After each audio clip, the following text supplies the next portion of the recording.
Et bah, merci à tous d'être aussi nombreux. J'avais un petit peu peur avec Derrick qui veut faire les présentations sur PHP 8.4 en même temps que moi. Et finalement, ça va, il y a du public pour la cybersécurité. Avant d'attaquer du coup le vif du sujet, quelques mots sur moi. Donc moi, c'est Alexandre Daubois, je travaille à Decathlon Travel en tant que développeur Symfony expert. Je contribue du coup beaucoup à Symfony, comme il a été dit. Et donc auteur du livre Clean Code en PHP. Donc rapidement, c'est un livre qui parle voilà, de clean code en PHP, vraiment appliqué à PHP. Souvent, quand on est junior, on parle de clean code, on ne sait pas trop comment appliquer parfois des principes qui sont très abstraits ou théoriques sur son propre langage. Donc là, c'était un petit peu le but.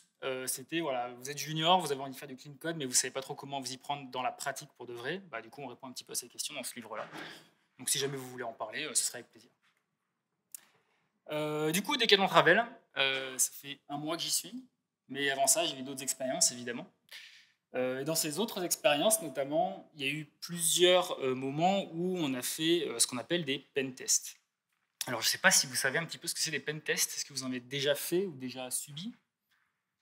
Ouais, quelques acquiescements, pas tous. Pen test, ça veut dire penetration test. Globalement, vous engagez une boîte qui va faire des tests de sécurité sur votre application. Alors, il y a différents types de pentests qui existent. Il y a les pentests en boîte noire. Donc, globalement, vous donnez l'application à une entreprise de sécurité. Elle va faire des tests sans avoir de connaissances préalables et va essayer ensuite de voir s'il y a des problèmes dans votre application. Et il y a aussi les pentests en boîte blanche. Là, vous donnez carrément tout le code source de l'application à la boîte de sécurité et ils vont faire des audits dessus.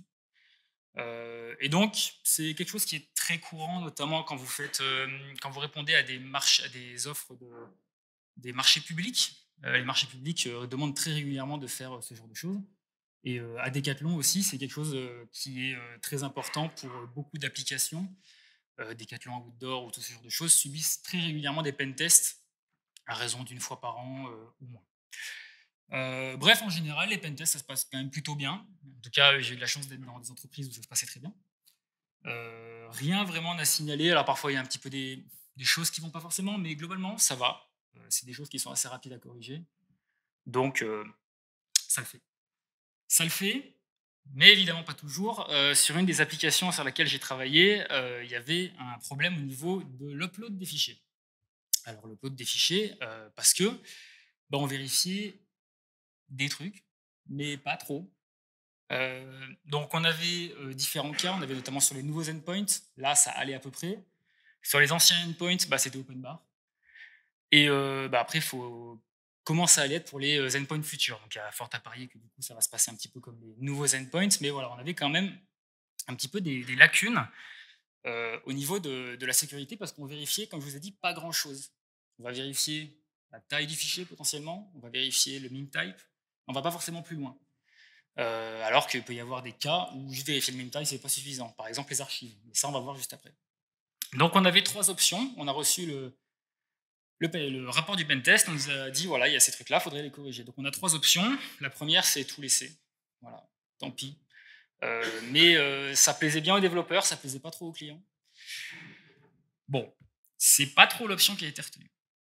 On a potentiellement l'option de créer une sandbox. Une sandbox, alors voilà, c'est une espèce de truc qui va analyser rapidement le fichier, peut-être le mettre en quarantaine, etc. Mais voilà, un petit peu une espèce de système d'antivirus homemade. Et puis carrément, on va créer notre propre antivirus. Et je dois dire que voilà, moi j'aime bien un petit peu les projets un peu sympas, un peu sexy, et je me suis dit, créer mon propre antivirus, ça pourrait être pas mal quand même. Donc, on va voir comment ça fonctionne l'antivirus pour créer mon propre antivirus finalement. Alors, en antivirus, il y a globalement 3 façons d'en faire un. Il y a la méthode heuristique statique, méthode heuristique dynamique et la vérification de la signature des fichiers. On va les prendre un par un. La méthode heuristique statique, ça consiste en 3 choses. La première, c'est on va essayer de détecter des motifs, des patterns pour voir s'il y a des motifs reconnus dans un fichier pour se dire, ah bah tiens, il est vérolé, il est malicieux, ce genre de choses. Il peut y avoir aussi l'inspection des métadonnées. Typiquement, est-ce que il y a un éditeur qui est lié, par exemple, à un exécutable? Est-ce que cet éditeur, sur Windows, il a un certificat qui est délivré par Microsoft, ce genre de choses? Et puis finalement, carrément de l'analyse de code malicieux en essayant de faire un petit peu de rétro-engineering sans exécuter l'exécutable, par exemple. Donc ça, c'est vraiment les méthodes statiques. Et comme je vous ai dit aussi, il y a la méthode heuristique dynamique. Donc là, il y a potentiellement une exécution en quarantaine dans une machine virtuelle. Il y a de l'analyse de comportement. Typiquement, est-ce que si je lance l'exécutable, est-ce qu'il va essayer d'accéder au fichier? Est-ce qu'il va essayer d'accéder au registre? Est-ce qu'il va essayer d'accéder au réseau, à la mémoire, à des endroits où il n'a pas le droit, ce genre de choses.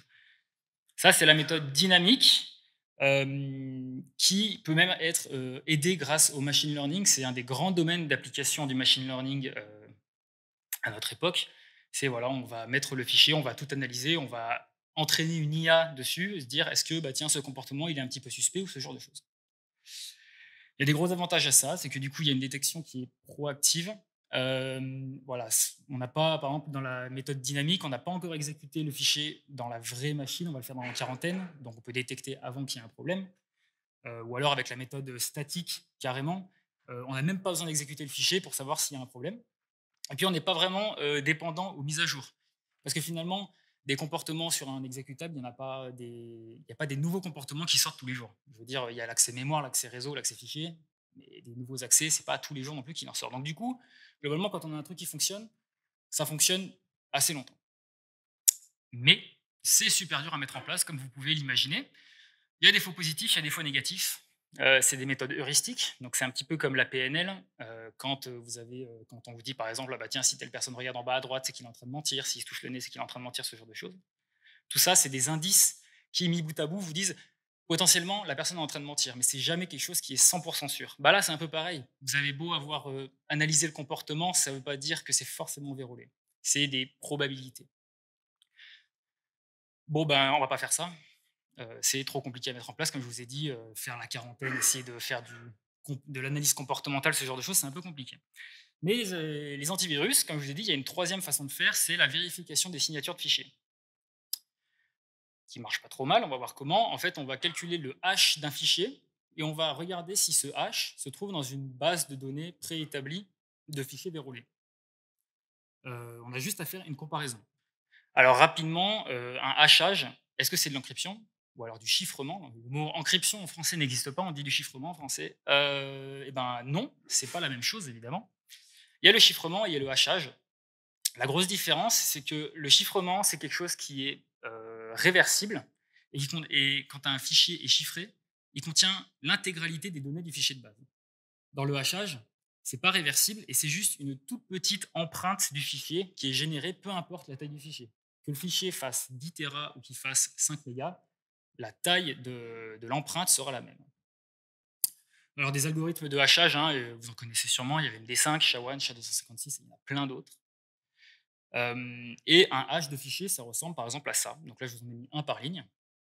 Et comme je vous ai dit, peut-être que le premier hash là que je vous montre, c'est peut-être le hash d'un fichier qui fait 10 Tera. C'est peut-être le hash d'un fichier qui fait 5 mégas. Bref, c'est toujours la même longueur.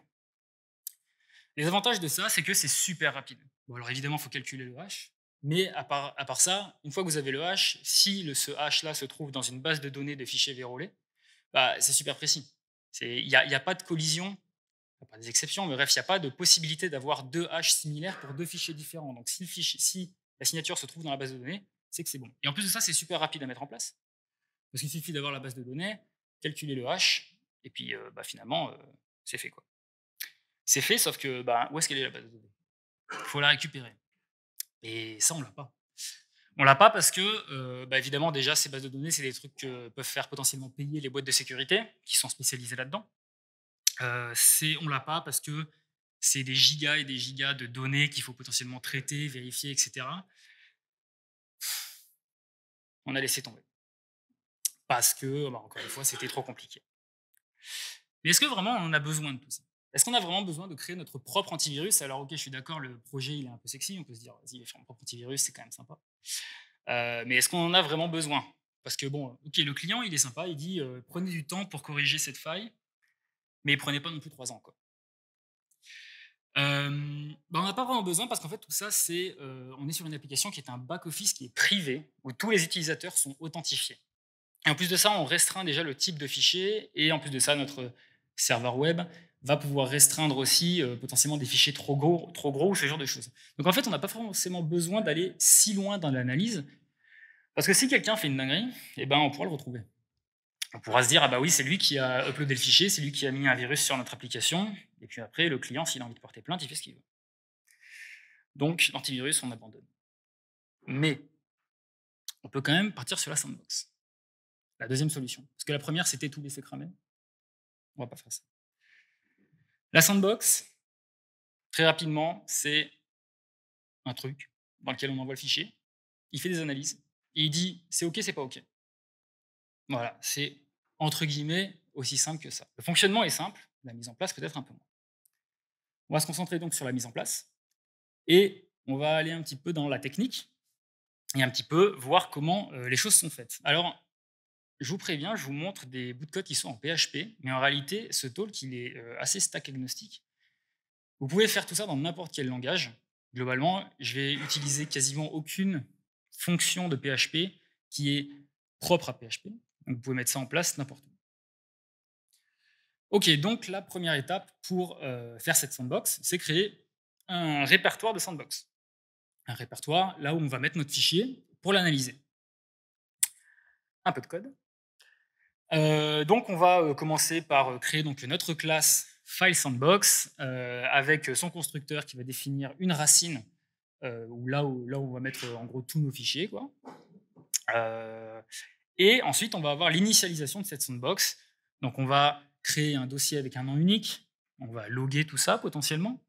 On va s'assurer que du coup le répertoire a bien des permissions les plus restrictives possibles. C'est très important pour qu'aucun autre process puisse accéder aux fichiers ou ce genre de choses. On va paniquer du coup si jamais c'est pas possible. Et ensuite, sinon on va dire tout va bien, etc. etc. Je vais dire rapidement votre attention sur le fait que le constructeur est privé. C'est quelque chose qu'on voit pas souvent. La raison ici, c'était vraiment d'essayer d'éviter qu'il y ait de l'injection de dépendance notamment qui se fasse. Vu qu'on est dans un système de sécurité, le but c'est d'essayer d'avoir le moins de dépendance externe possible pour avoir le moins de failles possible. Donc là, c'était un petit peu une façon de forcer le fait qu'on veut bloquer toute injection de dépendance et ce genre de choses. Et on va créer notre sandbox grâce à une factory qui est bien maîtrisée, etc. Factory qu'on va voir tout de suite. Alors rapidement, on a le destructeur aussi qui va aller supprimer le fichier si jamais il y a un problème ou pas, ou à la fin de l'analyse. Et notre fameuse factory create qui va donc return a new self, donc une nouvelle sandbox. On va loguer tout ça pour dire c'est bon, on va lui mettre un logger pour que on puisse voir toutes les étapes, retracer ce qui s'est passé. Init sandbox, donc créer le dossier avec les permissions précises, et puis on retourne notre sandbox. Maintenant, on va pouvoir passer à l'analyse, la vraie, un petit peu les règles qu'on va pouvoir mettre en place pour essayer de limiter la casse, on va dire. Encore une fois, je vous rappelle que ce n'est pas un antivirus, donc on n'est pas là pour détecter des menaces envoyées par des États ou ce genre de choses. Non, on va faire des vérifications pour essayer de limiter au maximum la casse. Donc, les caractères interdits, il y en a. Il y en a dans le nom du fichier notamment. Donc on va regarder, donc on définit les caractères illégaux, donc ça on va regarder après. Et en fait, le premier truc qu'on va faire, c'est on va vérifier que dans le fichier, dans le nom du fichier, le file name, il n'y a pas un de ces caractères illégaux. C'est à ça que sert la fonction strpbrk. Si jamais il y a un des caractères de la constante qui est présente dans le file name, alors on arrête. Si jamais le nom du fichier contient aussi potentiellement 2 points pour essayer de remonter dans l'arborescence, pareil, on arrête. Et si jamais, alors là c'est spécifique à PHP, si jamais le fichier il a une extension .php, .php3, .php4, 5, un peu comme à l'ancienne, et on arrête tout aussi parce qu'on veut absolument éviter que notre serveur web se dise tiens, il y a un fichier PHP, je vais essayer de l'exécuter. Ce serait quand même dommage.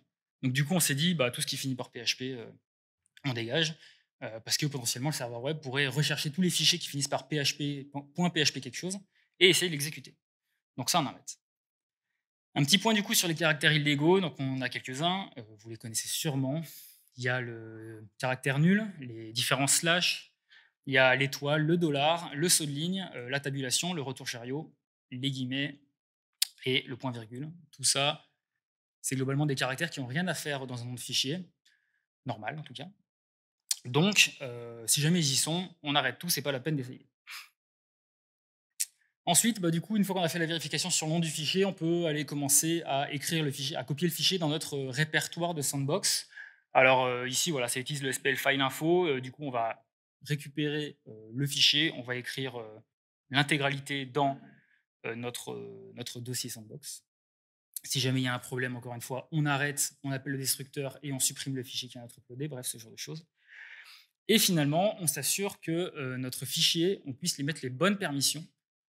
Donc 6.0.0, on va voir un petit peu après, mais du coup, on autorise l'écriture, la lecture, mais on n'autorise pas l'exécution. Si on n'a pas pu retirer le droit d'exécution sur le fichier, alors on arrête aussi. On va considérer qu'il est unsafe. Voilà, donc ça c'était pour les caractères illégaux. On a copié notre fichier, c'est bien. Maintenant, on va pouvoir analyser un petit peu son contenu. Et on va parler des octets magiques. Est-ce que vous avez déjà entendu parler des octets magiques? Je vois du non, du non, du non. Non. Ok, cool. Donc, ce qu'on va faire pour prendre un exemple, c'est on va prendre l'exécutable de PHP 8.2 sur macOS et on va dump son code source. Enfin, son code source. On va dump le binaire. Alors évidemment, c'est qu'un bout. Hein. L'exécutable fait, je crois, quelques dizaines de mégas, donc évidemment, ça, c'est que le début. Mais du coup, ça ressemble à ça. Donc tout à gauche, vous avez les adresses mémoire, et ensuite, vous avez le code hexadécimal ou binaire réellement de l'exécutable tel qu'il est interprété par la machine. Et j'aimerais qu'on fasse un focus sur ça, sur ces 4 premiers octets. Donc on va les prendre, FACF, FEED, on va les mettre dans un format un peu plus lisible pour l'être humain, on va dire. Donc 0xFA, 0xCF, 0xFE, 0xED. Pardon. Ça, c'est des octets magiques. C'est les 4 premiers octets magiques du binaire PHP pour macOS. Cette liste d'octets magiques, elle sert à identifier le type du fichier. Typiquement, sur Mac, s'il n'y a pas cette séquence d'octets au début de l'exécutable, Mac, le système d'exploitation, va refuser catégoriquement de lancer l'exécutable. Il va dire c'est mal formé, je ne connais pas, je ne suis pas capable. C'est la même chose pour tous les systèmes d'exploitation. Donc on a Linux, on a les exécutables Windows, les Uncommon Windows exécutables, je ne sais pas ce que c'est, les shebang pour les fichiers, les scripts bash typiquement. Et ensuite on a macOS Universal Executable File, et ensuite on a encore 2 trucs pour Mac en 32 bits, 64 bits, etc. Et donc ça, c'est vraiment les octets qui définissent, voilà, ça c'est un exécutable pour telle architecture. Donc si on prend nos octets magiques pour Mac, eh ben, on se rend compte qu'on ne le trouve pas. En fait. Il n'y est pas. C'est bizarre. C'est bizarre, mais en fait, ça s'explique par le bootisme. Est-ce que vous avez déjà entendu parler de bootisme? Oui, il y a une main qui s'est levée. 2, 3, 4, 5. Je compte plus, mais ok, quelques personnes. Ok, le bootisme, ou NDNS en anglais, c'est la façon dont sont représentées les données binaires dans un processeur. Donc si on prend typiquement un exemple avec 2 octets, donc 16 bits, et qu'on représente le nombre 2, donc 10 en binaire, 1, 0, on se rend compte que sur du big endian, on a ce qu'on appelle les bits de poids faible qui sont tout à droite, donc c'est un petit peu l'ordre naturel comme on le lirait en tant qu'être humain. Et sur le little endian, en fait, les bits de poids faible se trouvent sur la gauche, sur le premier octet. Et donc en fait, il y a plusieurs façons de représenter des nombres selon le processeur, etc. Alors pourquoi se compliquer la vie de cette manière, on pourrait se demander. Déjà, il y a une raison historique, c'est que pas les débuts de l'informatique, mais on va dire quand il y a eu un peu les premiers processeurs et ce genre de choses, les constructeurs comme IBM, Intel, etc., ils ne se sont pas concertés pour se dire tiens, on va tous faire pareil et puis tout ira bien. Non, c'était un petit peu chacun fait à sa sauce et puis ça le fera. Il y a une question d'efficacité. Pour certaines opérations, le big endian peut être plus efficace, ou alors le little endian peut être plus efficace. Il existe aussi le medium endian, qui est illisible, donc je ne vous l'ai pas mis, et qui n'est pas très utilisé de toute façon. Et il y a aussi des histoires finalement de compatibilité réseau qui ont fait que le big endian a pris une énorme place dans la vie de tous les jours, en fait, parce que le TCP, typiquement, se base sur big endian. Donc ça a grandement favorisé sa popularité, et qui fait qu'aujourd'hui, du coup, finalement, le big endian, c'est un petit peu celui qui est le plus utilisé. Donc, on se rend compte, si on prend nos octets magiques, on va échanger l'endianness. On va passer de little à big. Donc, typiquement, FACF, FEED, on change l'endianness, ça fait CFFA, donc on a échangé. Et ensuite, EDFE, on a échangé aussi. Ça, c'est dû notamment, ça va vraiment dépendre de la machine sur laquelle vous exécutez votre code. Donc, ça veut dire que quand vous allez faire cette vérification des octets magiques pour savoir si vous êtes face à un exécutable, typiquement, il va falloir faire attention à la représentation qui est retournée par votre machine. Donc, si on prend du coup nos octets magiques pour Mac, mais qu'on a inversé l'endianness, on se rend compte qu'on le retrouve tout en bas. Voilà, c'est ça, 64 bits Magic Bytes macOS tout en bas. On se rend compte qu'on le retrouve.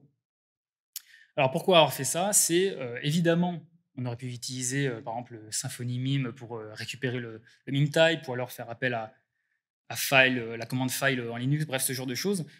Mais là, c'est un petit peu pour montrer comment ça fonctionne en fait de récupérer le mime type d'un fichier sans avoir besoin forcément d'une dépendance externe. Ici, même si le fichier il fait 4 Tera, en fait, on a juste regardé les 4 premiers octets pour savoir si c'est potentiellement un exécutable. Il n'y a pas besoin de lire l'intégralité du fichier. Bon, maintenant qu'on a toutes nos constantes qui sont prédéfinies, etc., on va pouvoir faire les vérifications. Donc, on va lire les 4 premiers octets du fichier. On va les mettre dans Magic Byte, et ensuite, on va vérifier. Est-ce que c'est un exécutable Linux? Est-ce que c'est un exécutable Windows? Est-ce que c'est Mac? Est-ce que c'est un script bash? Si c'est quelque chose de tout ça, on dit return false, c'est un exécutable, on ne veut surtout pas avoir affaire à ça. Donc, il faut supprimer le fichier, ce genre de choses. Sinon, return true, ça veut dire qu'on a un autre type de fichier. Donc, très bien. Est-ce que c'est bon? Ça acquiesce, parfait. Maintenant, on va parler des archives. Tout à l'heure, je vous ai parlé rapidement des archives. Je vous ai dit, c'est bien de vérifier le mime type, mais dans les archives, il peut se cacher des choses un peu violentes. Donc, il faudrait s'en prémunir pour éviter de faire sauter le serveur, faire sauter la mémoire, faire sauter le disque ou ce genre de choses. Qu'est-ce qui pourrait mal se passer avec une archive? C'est une grande question. Déjà, potentiellement une récursion infinie, des dossiers qui référencent d'autres dossiers qui font de récursion infinie dans l'archive. Si on fait ça, le CPU va sauter, la mémoire va sauter. Bref, c'est pas du tout bon pour votre serveur et pour votre prod. Donc, pour se prémunir de ça, on va analyser les archives. Donc, pour analyser les archives, on peut utiliser la classe far_data de PHP. Donc là, c'est un code un petit peu spécifique PHP, mais voilà. far_data qui permet d'ouvrir des fichiers, des archives, des zip, des tar.gz ou ce genre de choses. Donc on va l'ouvrir et on va appeler la méthode handleArchive qui va faire quelques vérifications. Donc la première vérification qu'on va faire, c'est la profondeur de l'archive. Je vous ai parlé du coup de récursion infinie, donc en fait on veut éviter qu'il y ait une profondeur infinie dans notre archive. Donc pour faire ça, on va parcourir notre archive, on va parcourir les métadonnées, les fichiers de l'archive pour vérifier qu'on n'a pas une profondeur qui est trop importante. Alors dans notre cas, on avait mis une profondeur maximale qui était de 10, on aurait pu mettre 2, ça aurait suffi. Dans notre cas, c'est une donnée arbitraire, vous mettez ce que vous voulez, peut-être que dans vos cas, vous avez besoin de profondeur, je ne sais pas, de 50. Vous pouvez le faire, le but c'est juste d'arrêter avant qu'il soit trop tard. Donc ça, c'est la première vérification qu'on peut faire sur les archives. Deuxième chose qui peut arriver dans les archives, c'est que les dossiers ou fichiers se retrouvent à essayer de faire de la traversée de répertoire au moment de faire la décompression de votre archive. Donc pareil, en fait, là, ce qu'on va faire, c'est qu'on va regarder les fichiers qu'il y a dans l'archive. On va vérifier est-ce que le chemin du fichier dans l'archive, est-ce qu'il y a peut-être les 2 points pour essayer de remonter? Est-ce que ça ne commence pas par un slash, qui serait un chemin absolu? Dans ce cas-là, l'archive décompresserait quelque chose à la racine du disque, ça on ne le peut pas. S'il y a ce genre de choses qui arrivent, on arrête tout. Et pareil, on revérifie dans les noms de fichiers, est-ce qu'il y a des caractères qui sont illégaux?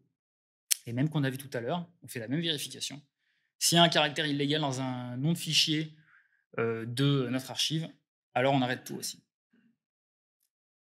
Ok, encore un truc qu'on peut vérifier dans les archives. Alors c'est quelque chose qui n'existe pas dans les fichiers zip, mais c'est quelque chose qui existe dans les fichiers tar, targz, tarbz et ce genre de choses, c'est les permissions des fichiers dans l'archive. Les archives zip, elles ne sont pas en mesure de stocker les permissions des fichiers, mais les archives comme targz, etc., elles stockent l'information des exécutions de droit sur les différents groupes utilisateurs. Petit rappel, ça vous l'avez sûrement déjà vu un paquet de fois, RWX, RWX, RWX. Donc les 3 premiers, c'est les droits de lecture, read, écriture, write, et X, exécution pour l'owner du fichier. Le deuxième groupe, c'est pour un groupe d'utilisateurs sur les systèmes Unix. Et finalement, le dernier groupe, c'est pour tous les autres utilisateurs. Et en fait, chacune de ces permissions, en fait, c'est un flag booléen qui est à 1 ou à 0. De cette manière-là. Donc quand on a RWX, RWX, RWX, tous les flags sont à 1. Et donc si on convertit ça en base octale, on se retrouve avec le fameux 777. C'est pour ça qu'on a le 777. Un autre exemple, on a tous les droits pour le owner, aucun droit pour un groupe donné, et tous les autres utilisateurs ont le droit de lire et d'exécuter un fichier. Ça donne 111. Ensuite, aucun droit 000. Et finalement, RX 101. Si on le convertit en octal, ça fait 705. C'est d'ici que ça vient, en fait, cette fameuse notation quand vous faites tous le chmod-r777, quand il y a un problème de cache. Voilà. Avec Docker, notamment. On connaît bien. Bref, ça vient d'ici. Nous, ce qu'on veut absolument éviter, c'est que dans notre archive, il y ait des fichiers qui soient exécutables. Donc, on va vérifier cette permission-là. Rien, rien, x, rien, rien, x, rien, x. Donc, ça nous donne en binaire 001, 001, 001. Ça, c'est ce qu'on appelle un bit mask. Si on le convertit en octal, ça fait 111. Voilà. Donc, ce 001, 001, 001, on peut le décomposer de cette manière. On prend 1 tout à droite, ou logique 1 déplacé de 3 vers la gauche, ou logique 1 déplacé de 6 vers la gauche. Et ça nous donne 001, 001, 00. Ça se traduit de cette manière-là, typiquement, dans tous les, je ne sais pas si c'est tous les langages, mais dans une grande majorité de langages de programmation, vous avez une possibilité de faire un décalage de bits grâce à l'opérateur double chevron, comme ça. Donc c'est ce que je viens de vous dire. Un décalé de 6 vers la gauche, ou un décalé de 3 vers la gauche, ou 1. Et ensuite, on va pouvoir prendre notre bit mask d'exécution, donc celui dont on vient de parler, et faire un et logique sur les permissions du fichier qu'on est en train d'analyser. Donc ça donne ça. Donc si on prend de gauche à droite, 0 et 1, ça fait 0. Pareil, 1 et 0, ça fait 0. Là, on voit ensuite au milieu qu'on a 1 et 1, ça fait 1. Puis ensuite 0 et 0, ça fait 0. 0, 0, 0. 1 et 0, 0. Donc on se rend compte que si jamais, en faisant cette opération-là, on a un résultat qui est différent de 0, c'est que quelque part, il y a un 1 qui a été mis. Ça veut dire que l'opération et a détecté qu'il y avait un 1 quelque part. Et donc ça veut dire que grâce à notre bitmask, on sait qu'il y a une permission d'exécution quelque part sur notre fichier. Ok ? Donc, pour le traduire en PHP, ça va se faire de cette manière-là. On va prendre les permissions du fichier dans l'archive, on va faire un et logique sur notre bitmask d'exécution qui est défini dans une constante, comme vous pouvez le voir. Si jamais le résultat est différent de 0, donc c'est-à-dire que c'est 1 ou plus, donc le if va s'exécuter, alors on va dire non, il y a un exécutable, il y a une permission exécutable sur le fichier, peu importe que ce soit le owner, le groupe, le user, peu importe, on veut juste pas qu'il y ait des permissions d'exécution sur le fichier, donc on retourne false, et comme ça au moins, eh ben, on est tranquille. Ok, donc ça, c'était pour les permissions de fichiers. Il reste un truc à vérifier avec les archives. Les tarbombes. Ça fait un peu peur.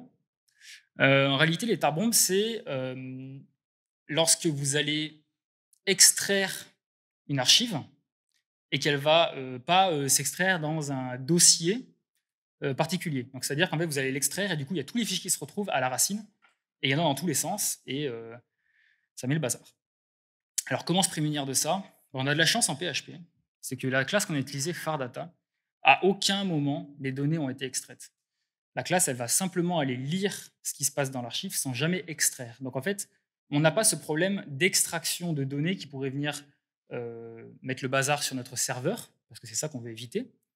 Donc en fait, on est déjà prémuni face au Tarbomb en utilisant FarData. Alors c'est peut-être pas toujours vrai selon les libs que vous allez utiliser pour lire les archives en PHP ou dans d'autres langages, mais en PHP, on a de la chance. On n'a pas besoin de faire quoi que ce soit spécial. C'est déjà fait pour nous. Voilà, donc là, on a une sandbox qui fonctionne, qui fait quand même pas mal de vérifications, avec donc un dossier où c'est mis en quarantaine, voilà, avec des permissions restrictives pour être sûr qu'il n'y a pas d'autres utilisateurs sur le système qui peuvent aller toucher ce fichier. On a des chaînes, des caractères qui sont illégaux, qu'on veut absolument bannir. On a des octets magiques avec un petit peu de bootisme NDNS, voilà, pour faire un petit peu des vérifications sur le type de fichier sans avoir forcément des dépendances externes qu'ils font pour vous. Donc moins de dépendances externes, plus de sécurité, forcément. Moins il y a d'acteurs et moins il y a de possibilités d'accidents.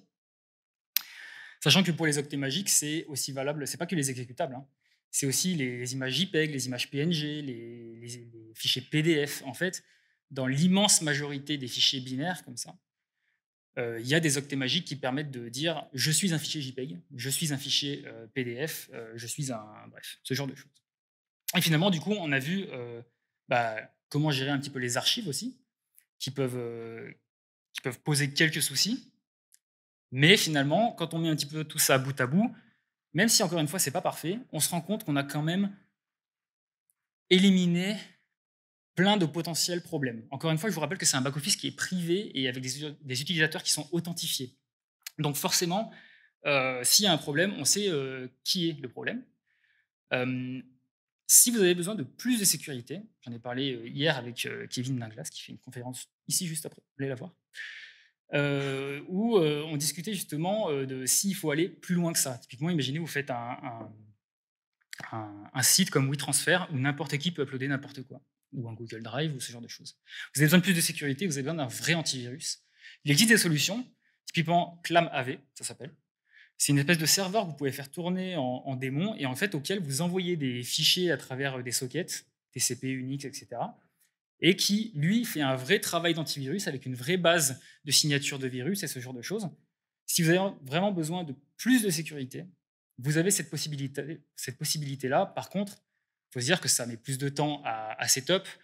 La machine qui accueille l'antivirus a peut-être besoin de plus de ressources. Je veux dire, analyser un fichier qui fait 3 gigas, par exemple, ça prend du temps, ça prend des ressources. Mais il existe ce genre de choses. Et ClamAV, donc C-L-A-M-A-V, c'est vraiment un petit peu la référence, on va dire, open source, bien sûr, pour faire ce genre d'analyse. Voilà. Et écoutez, merci beaucoup pour votre attention.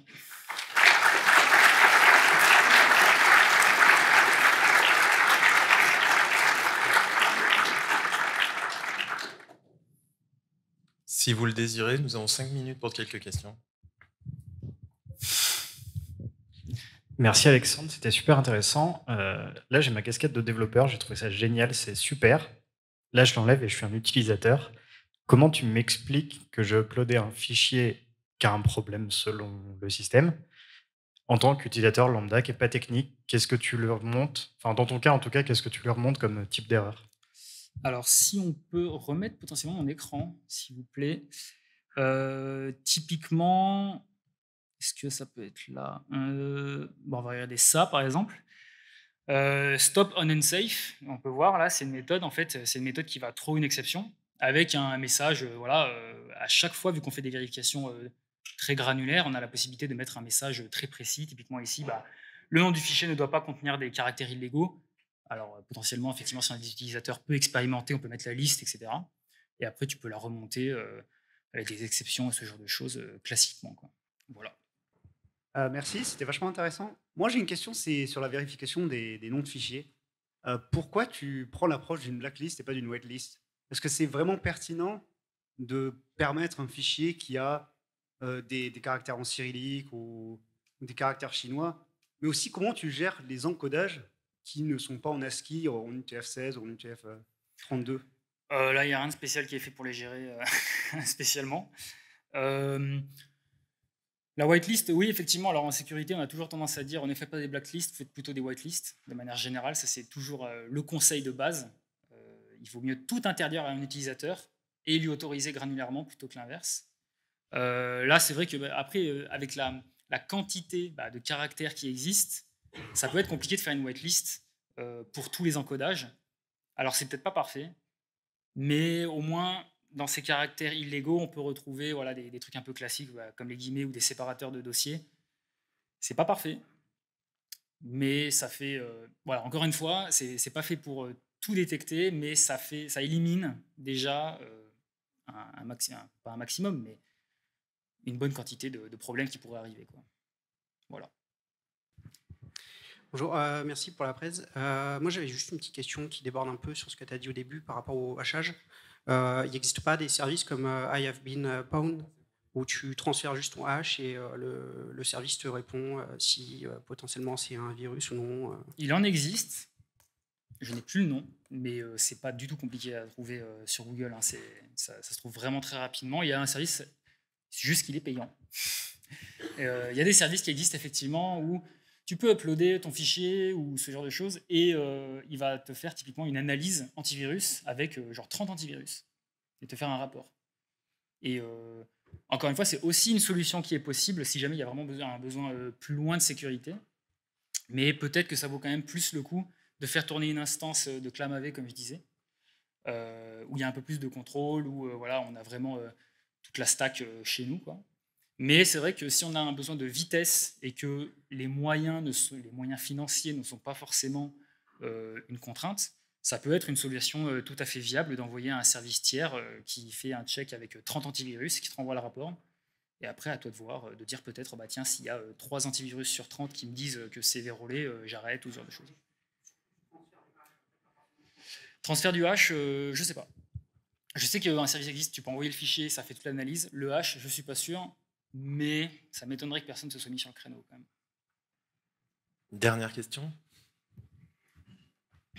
Bonjour, merci. Du coup, question, si le fichier au final tu ne l'interprètes jamais sur ton serveur, quel est le danger de le stocker brut en fait et pas faire de détection? En fait, le workflow, c'était on upload le fichier et ensuite on fait l'analyse, on stocke sur le cloud. Ensuite, d'autres utilisateurs du back-office peuvent récupérer ce fichier.